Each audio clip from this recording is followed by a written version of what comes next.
Mesdames, Messieurs, bonsoir, bienvenue dans cette session d'information sur A30 Télévision. Commençons cette édition d'information avec cette nouvelle.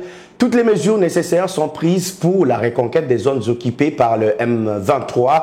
Déclaration du président de la République, Félix Tshisekedi, après la prise de Kichanga. Le président de la République s'est exprimé lors du Conseil des ministres du vendredi. Le gouvernement a également annoncé des mesures pour stopper les traitements dégradants infligés aux femmes et jeunes filles des Salamabila par le Maï-Maï.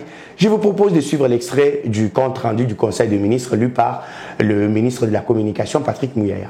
Qu'il a présidé peu avant le Conseil des ministres, une réunion des sécurités, consécutivement à la situation sécuritaire qui prévaut à Kichanga en particulier et dans la province du Nord Kivu en général.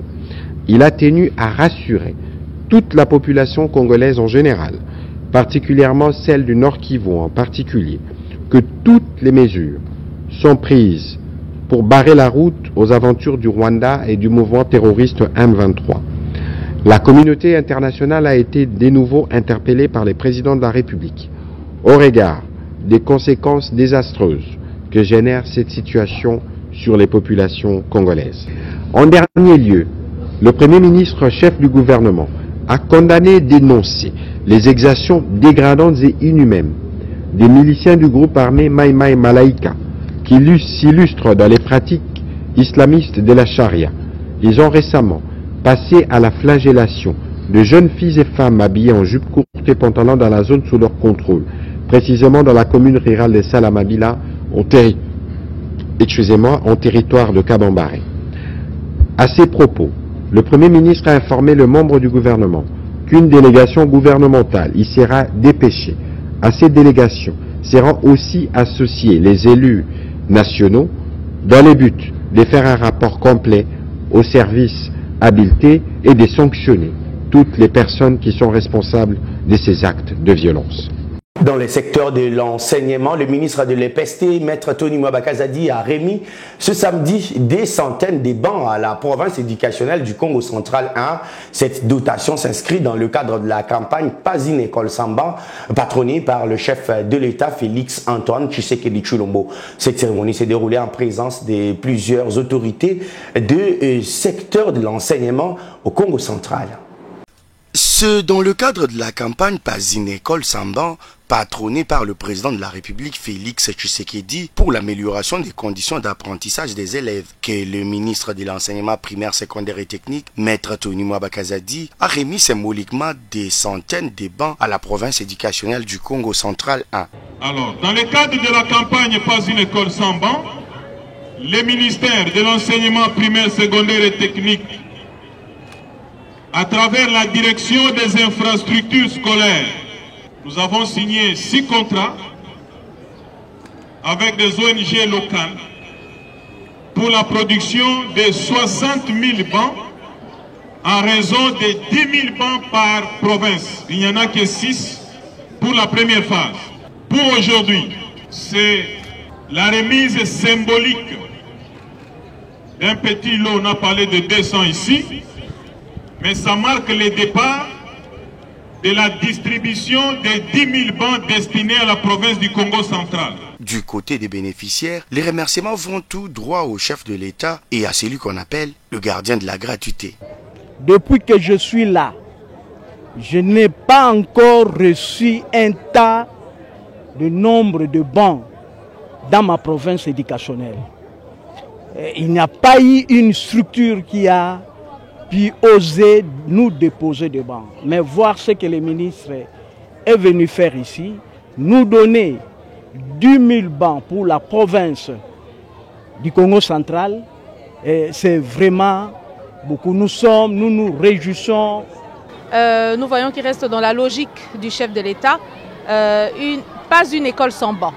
Et nous sommes très ravis de le voir parce que durant toutes ces itinérances, il a manifesté l'amour et sa vocation d'être le premier pédagogue de la République. Les soucis est de remettre 10 000 bancs à toutes les provinces éducationnelles afin de permettre à des milliers d'enfants congolais qui ont retrouvé les chemins de l'école grâce à la gratuité de l'enseignement primaire d'étudier dans de bonnes conditions.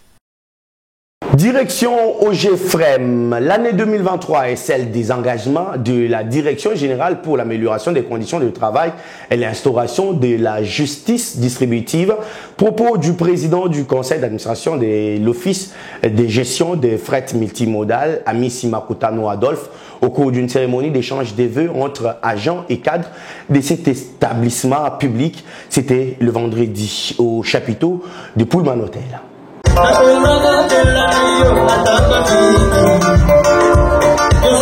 C'est à l'initiative de la haute hiérarchie de l'OGFREM que tous les agents et cadres se sont retrouvés pour la cérémonie d'échange de vœux. Une cérémonie ponctuée par 2 allocutions. D'abord celle du directeur général de cet établissement public qui a appelé les agents à une prise de conscience. William Kazumba Mayombo leur a également demandé de tout mettre en œuvre pour la réalisation des assignations des l'OGFREM estimées à 11 millions de dollars américains pour l'exercice budgétaire 2023. Nous allons aussi ainsi contribuer à la reconstruction de la République par le reversement du trop perçu, du trop produit dans le trésor public de l'État. C'est tout ce qu'on peut se dire. Il n'y a pas de discours à tenir. Il faut qu'il y ait la discipline, le respect de règles de jeu, le respect de principes de gestion, la justice et l'équité. Parce qu'on ne peut construire en paix que quand on applique la justice.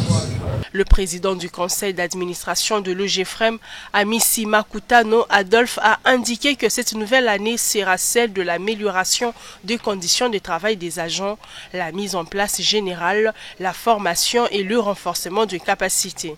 Je ne saurais aller dans les détails de mon propos sans inviter tous les cadres et agents de l'OGFREM à garder en mémoire l'année 2023 comme celle des engagements de la Direction générale pour l'amélioration des conditions de travail, l'instauration de la justice distributive et les traitements décents, traduisant ainsi la volonté expressive de toute notre équipe à écrire une nouvelle page de l'histoire de cet établissement public, loin de tumultes et de conflits par presse interposés.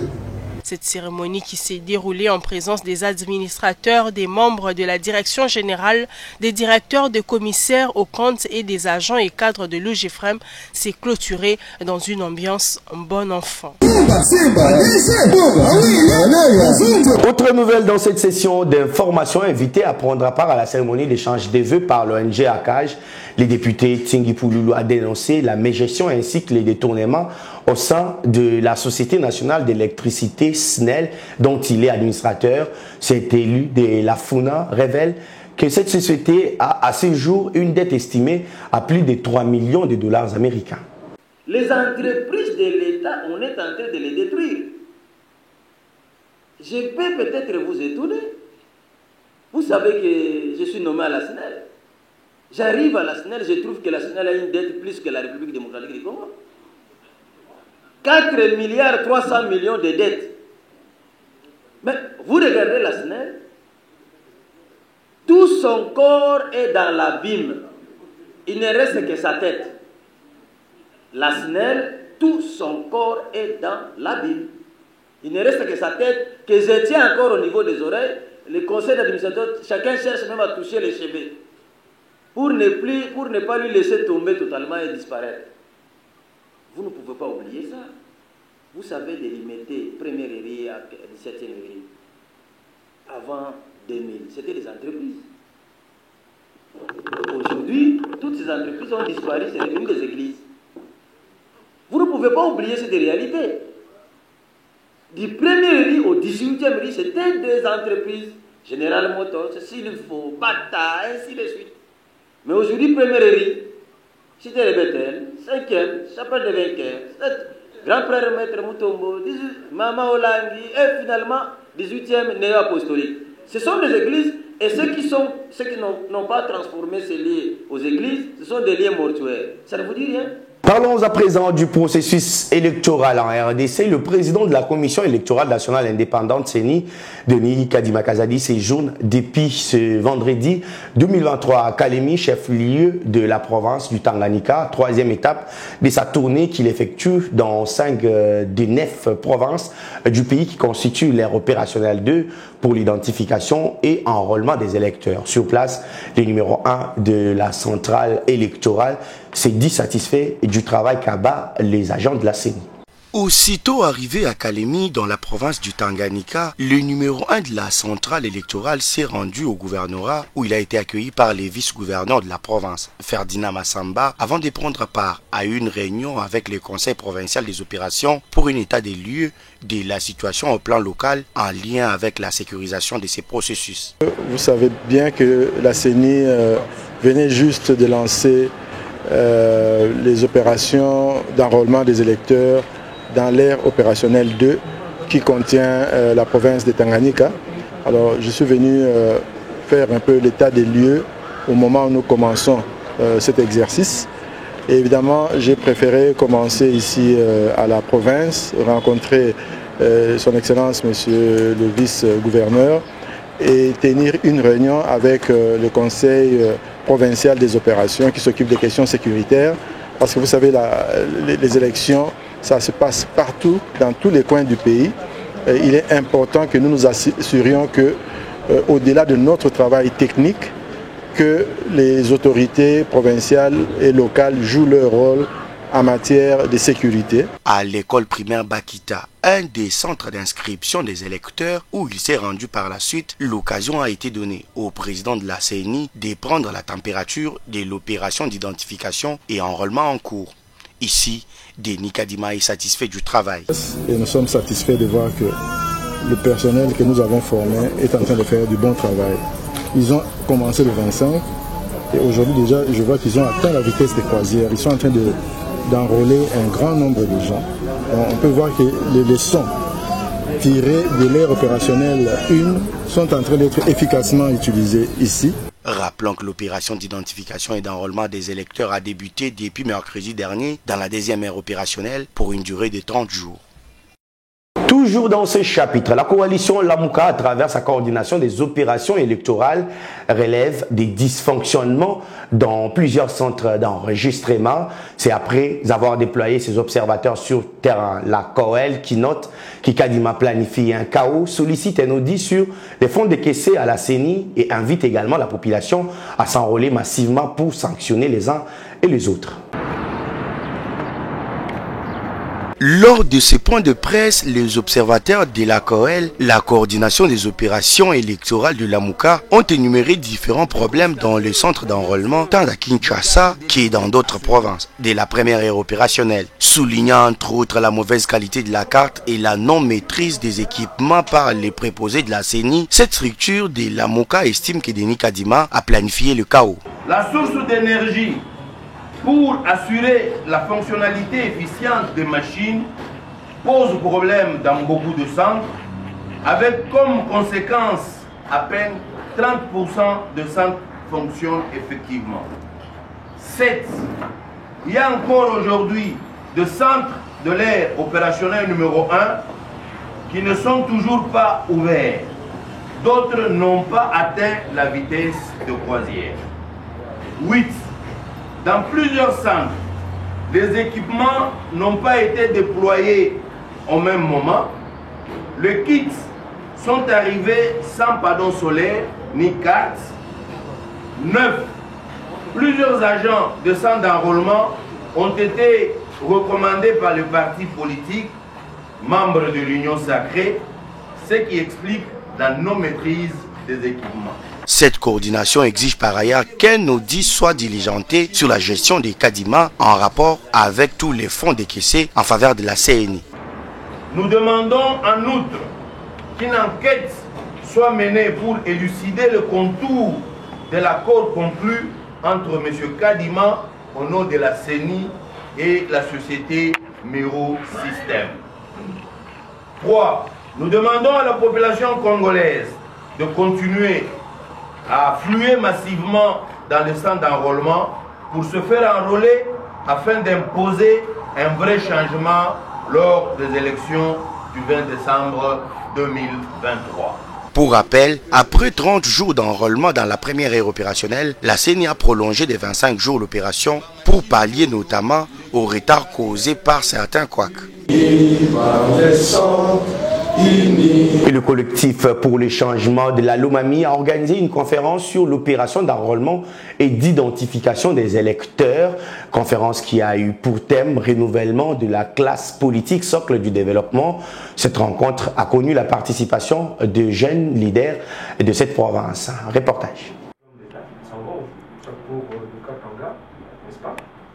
À l'approche des élections en RDC, des structures politiques comme celle de la société civile continuent à sensibiliser sur ces processus. C'est dans ces cadres que le collectif pour les changements de Lomami a tenu une conférence entre les filles et fils de cette province pour passer en revue les problèmes politiques de cette partie du pays. Le CCL a invité la population lomamienne à s'enrôler massivement pour le décollage de cette province. Réunir les jeunes leaders de la province de Lomami vivant à Kinshasa pour réfléchir autour de la question du renouvellement de la classe politique qui est le socle du décollage de notre province. On s'est dit que ça fait plusieurs fois qu'il y a eu des élections dans notre province. Il était important pour nous de réfléchir en tant que dignes fils de la province pour constater et réfléchir sur ce qui doit être fait pour éviter de ne plus tomber dans les mêmes erreurs. Pendant cette période, c'est parce que l'opinion internationale, nationale et aussi locale a les yeux braqués sur les processus électoraux. C'était important pour nous de nous réunir en tant que jeunes leaders et lever des options. Les CCL a pour objectif, entre autres, d'organiser des conférences et débats dans les soucis de sensibiliser la population à la prise de conscience collective. Entre-temps, la vague d'enrôlement se poursuit dans la capitale congolaise. Ce samedi, c'était au tour d'Enoch Sikissi, cadre du parti Congo Uni, de remplir son devoir civique. Occasion pour lui de sensibiliser la population de Moamba, plus précisément celle de la commune de Limba, à un enrôlement massif. Reportage de Joël Molouaï. L'engouement, voilà ce qui a caractérisé la procession ce samedi d'Enoch Sikissi pour son enrôlement. Natif de la commune de Limba, Enoch Sikissi a été accompagné par ses camarades. Arrivé à l'Alliance franco-congolaise de Limba, l'un des centres d'enrôlement, ce cadre du parti Congo Uni des maîtres Kazi s'est plié aux exigences des agents électoraux avant de recevoir sa nouvelle carte d'électeur. Occasion pour lui de sensibiliser les Congolais à l'enrôlement massif. Je veux dire à la population de Moamba de venir s'enrôler massivement parce que l'opportunité qui nous est donnée à obtenir une carte d'électeur, c'est la possibilité de pouvoir choisir demain nous-mêmes nos dirigeants. Si nous voulons agir pour notre district, pour notre pays, ça passe d'abord par le choix de venir s'enrôler massivement. Car vous savez que la démocratie, c'est une question de majorité. Plus nous allons nous enrôler, plus nous allons avoir de l'impact sur les dirigeants que nous allons choisir pour demain. Donc, c'est un devoir qui est très important et très primordial pour nous. Voilà pourquoi j'ai accompli mon devoir civique aujourd'hui. Et je demande à toutes les personnes qui sont ici, du Congo, d'ailleurs, de venir s'enrôler pour que nous puissions tous ensemble choisir nos dirigeants demain. Il faut noter que l'enrôlement des électeurs dans la première ère opérationnelle s'est clôture le 17 février prochain après prolongement par la centrale électorale. La visite du pape en République démocratique du Congo va apporter un élan de solidarité et de réconciliation aux Congolais. C'est ce qu'a indiqué par Chito Numba Wandumba, cadre du parti politique Dynamique pour le bien-être des Congolais, formation politique membre de l'Union sacrée et de la Nation. Il a dit au cours d'une interview accordée à Meshach Wabeno. Pour la paix, l'unité et solidarité, dans l'amour et la joie, toutes les communautés nous disons Boye et l'amour, Caribou Kwetu, bienvenue chez nous.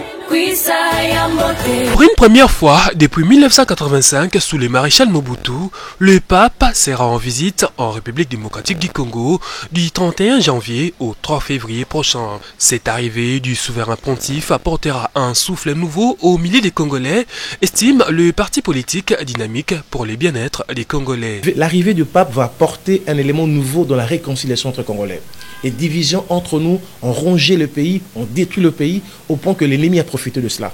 Pour pouvoir aller de l'avant, nous devons entre nous réconcilier. Et le pape viendra avec un discours de la réconciliation. Et un autre élément très important, le pape C'est un enfant de Dieu, serviteur de Dieu, qui vient avec un concept, que j'aime bien le dire, l'amour. 2023 étant une année électorale, cette formation politique, membre de l'Union sacrée, a saisi l'occasion pour assurer la réélection de leur candidat, Félix Tshisekedi. Nous savons comment est-ce qu'il faut gagner les élections, puisqu'on a été vainqueur et nous connaissons les stratégies, on ne peut pas avoir peur des élections. Nous organisons afin que notre regroupement, notre plateforme, notre structure soit efficace dans tous les échelons au niveau des élections. Il n'y a pas photo aujourd'hui, le président Félix est un candidat, je vous dis qu'il a une prééminence, une popularité, il est adopté par la population, notamment par rapport à la question de l'Est. Vous avez remarqué qu'aujourd'hui, le président a fait preuve de beaucoup de volonté, notamment par sa diplomatie agissante et active, directe et active et agissante, dans le but de pouvoir ramener la paix. Il a par ailleurs fustigé la récente attaque du Rwanda sous couvert des M23 dans la partie est du pays. Mesdames, Messieurs, ce journal est complètement terminé sur votre télévision. Merci à vous de l'avoir suivi. L'actualité reste en continu sur www.actu30.cd. Au revoir.